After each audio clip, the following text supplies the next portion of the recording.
morning. So welcome to the channel. My name's Ian, this is Jason. The channel's all about music and arts, and we are covering the York Aesthetica Short Film Festival.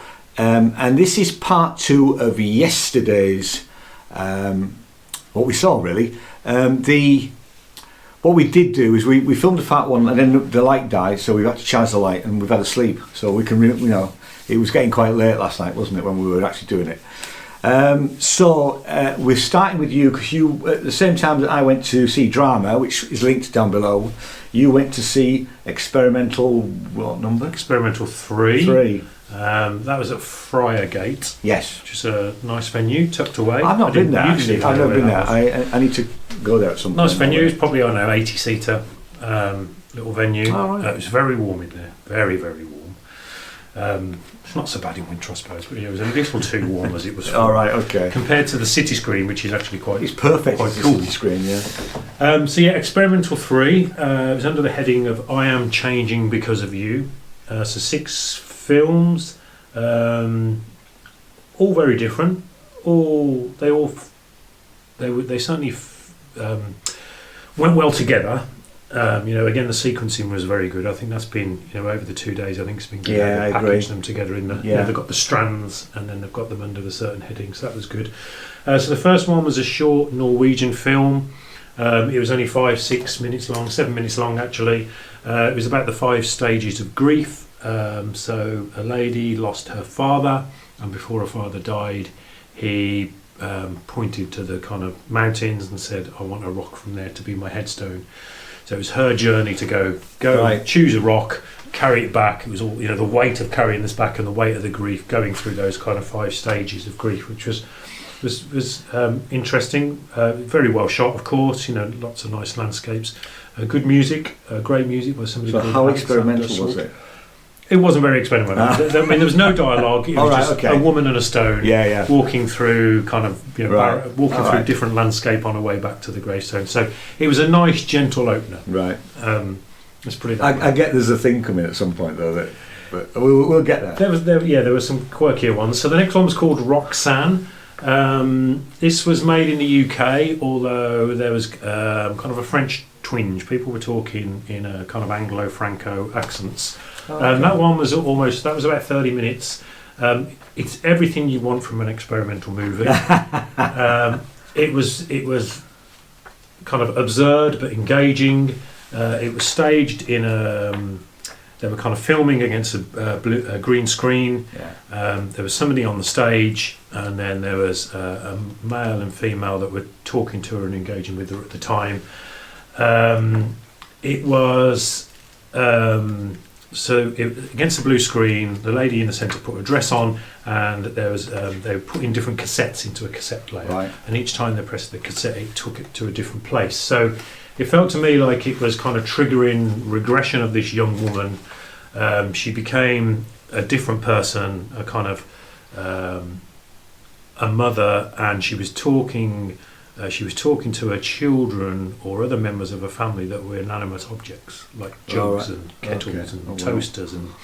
But it was very, very good. Vibrant colours. It was really edgy. It was unnerving, but it was very, very watchable. Roxanne, isn't it? Roxanne, yeah. So it was good. Next one was called Dummy. This was a short one, so 13 minutes, from the States. This was a kind of couple of lines that I noted, really. It was just to really sum it up. It probably doesn't do it justice, but there was a bulimic woman is tortured by her ventriloquist dummy mother. Yeah. Sounds brilliant. So what can I say? No, it was actually good. It was, experimental. Yeah.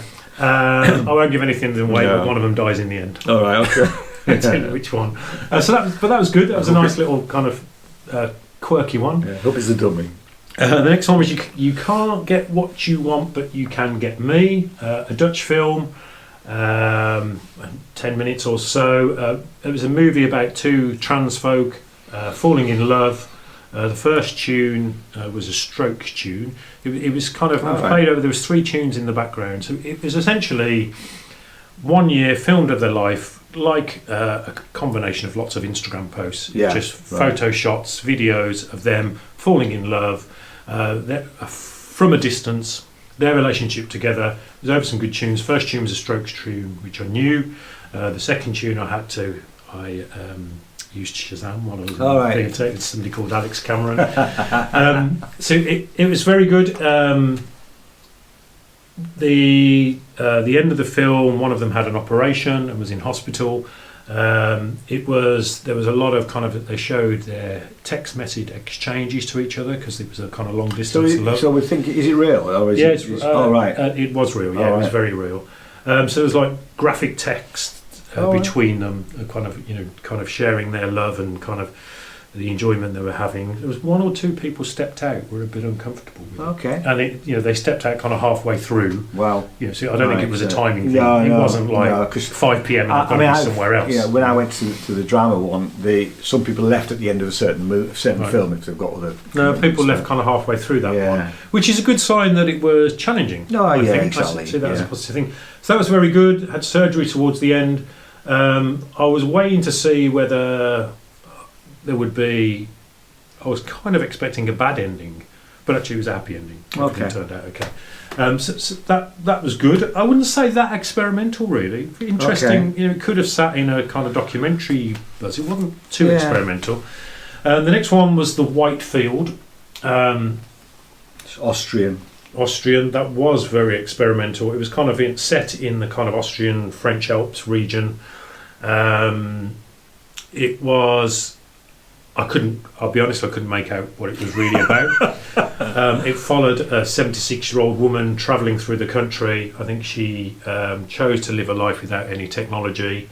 It talked a lot about it, referenced like that certain points were equidistant from each other all the way through it. And it talked about 4 circles and the white field. Again, a good film. I just couldn't really figure it out. It was truly experimental. Perfect. And the last one, Half-Witted Gnu's Are a Myth. That was the final film. Great title. It was a Swiss film. It was in the German part of Switzerland. There was some good messages. It was a lot about. It was very dystopian. It was a lot about kind of the extinction of civilization. It was it had it had a 3-legged dog. It had air raid sirens. It was kind of it was standard experimental. I wrote here it was effing weird, but I liked it. And it kept coming back to a shot of this diminishing pool of water in the desert with different animals drinking from it. There was like a gazelle, like a boar, and a giraffe. And I think it was just trying to symbolise that our resources are diminishing. So it was very good.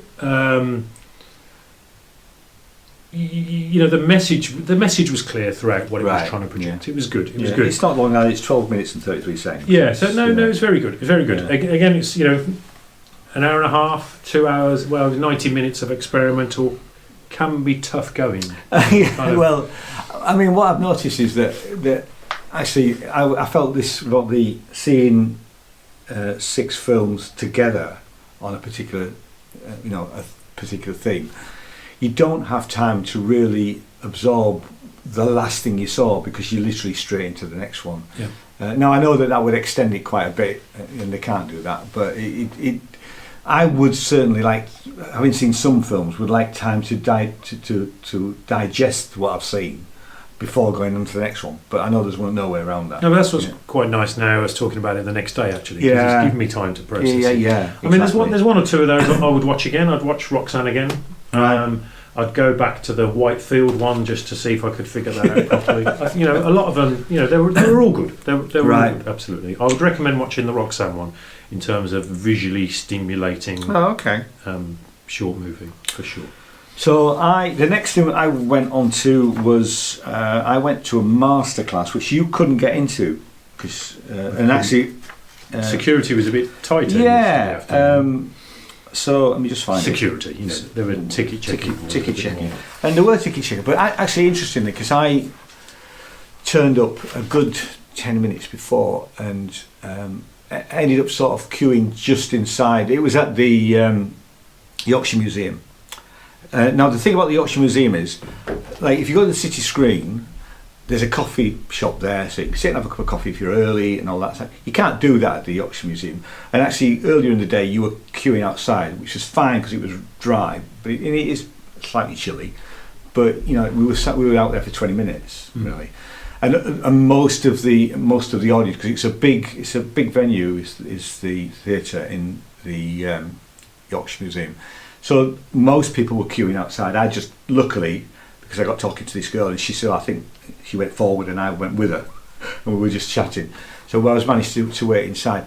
One thing I did hear, which I hadn't heard from anybody else, one of the security, we'll call them security, or one of the ticket checkers said, those of you that got tickets, if you can queue this way, those of you that don't have tickets can stand to one side and we'll see if we can let you in. And they were letting people in towards the end because there was still plenty of seats. It makes sense to fill the room. Yeah, I mean, certainly there was, behind me, it is a big theatre, there was a whole row that was empty, so you could have quite easily got in had we known that, you know. So it's worth, if you haven't got a ticket for a masterclass, it is maybe worth hanging around and just seeing if they'll let you in at the end, you know, once everybody else has come in, which is fine really. So I went to see Capturing the Perfect Shot, a masterclass in cinematography, and it was by Ben Smithard. He said predominantly he works with what he described as actor-heavy films. So he's done 7 movies with Anthony Hopkins, called him Tony. And there was no visuals, there was no, he just literally, he had a script, or he had some notes that he was working from. And he did ask, which was actually quite good, because he did go off on tangents a bit as well. He said, you know, ask me questions at any point, but try and keep them succinct. Well, the reality is, some of those questions that people were asking weren't succinct. It was quite difficult for him, but he did answer everybody's questions. I mean, I thought he was engaging because it's not something that I knew, you know, what a DP does in the sense of, you know, how he works with the director.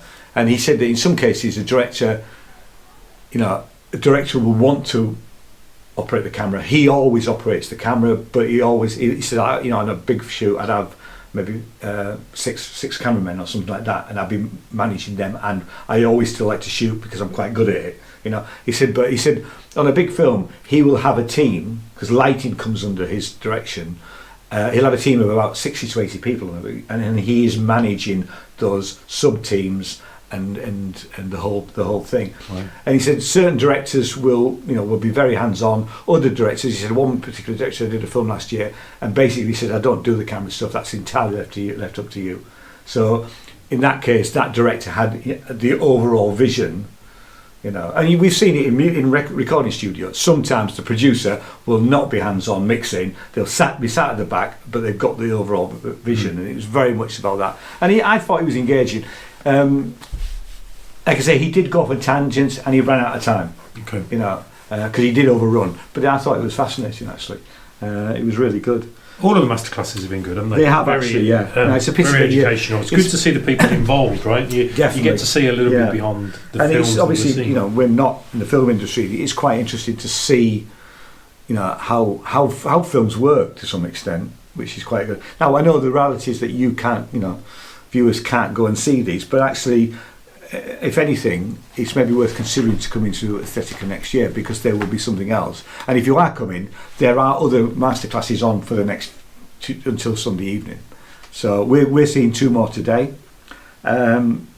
So the masterclasses, we haven't done a workshop yet, so we need to try and factor in a workshop if we can, just to see what it's like, really. Yeah.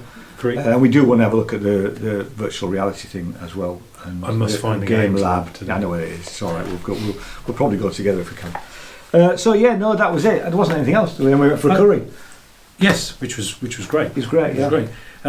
It's probably worth saying, just, you know, we're only at the end of day 2. Mm-hmm. Everything we've seen is repeated. So pretty much all of the film sequences are on 3 times throughout. So you can still catch a lot of them. Just going back to Experimental 3, it's on again 9 p.m. on Saturday and 10 a.m. on Sunday. Yeah. So I definitely recommend going to see Experimental. And certainly some of the films are on. And once you've got your pass, there's no ticketing business with that. You just literally walk in. A little bit of queuing on certain ones when they're larger rooms and all that, but it's not All of the films start on time, so They get do, there, yeah. get there Yeah. 5 or 10 minutes before definitely to get your seat. early. Because Yeah. it's very punctual in terms of. And that's really good, actually. Yeah. Like I say, I had a glitch yesterday, which is in part 1 of this, where they were having technical issues with the first masterclass, and that's the first time we were 25 minutes late going in. I'm not blaming anybody; it's just the reality of what happened, because she had lots of things to show us, and I suspect the problems were with that, the presentation side of it for her. That meant that we had no questions on that one, and it was cut short because it had already started to overrun when she was still talking. There is a quick turnaround for There is, in those masterclasses as well. So they want you out as quickly as possible because literally 10 minutes later there'll be another masterclass in there. But I mean, so far it's brilliant. Yep. Only a couple of ropey things that we've seen. No, all good. But, Day 3. Yeah. Here we come. Yeah. So we'll see you later. Thanks so much for watching. Links are down below. Cheers. Bye bye. Yep.